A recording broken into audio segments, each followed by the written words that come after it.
Туркменский государственный цирк в Ашхабаде подготовил новогоднюю программу.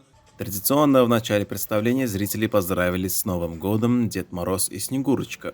Для ребят и их родителей на цирковой арене выступают отважные эквилибристы, веселые клоуны и жонглеры, дрессировщики со своими воспитанниками, верблюдами, алабаями, обезьянками. Новая программа названа «Умная змея и Алдер-Косе» в честь символа года по восточному календарю и известного среди народа сказочного персонажа Алдер-Косе. По сценарию Алдер-Косе должен спасти умную змею от врагов, которые ранили ее, но прежде ему предстоит оседлать своего быка, что ему в конце концов и удается. Среди артистов цирка были и те, кто выступает впервые со своими номерами. Эквилибрист Аман Бердырахманов выступил со своим номером впервые. Чтобы его подготовить, циркач и его юный напарник тренировались целый год.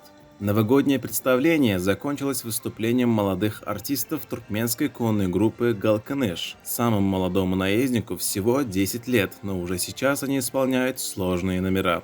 Эти номера – лишь начало. Полная программа новогоднего цирка подарит вам незабываемые эмоции и впечатления.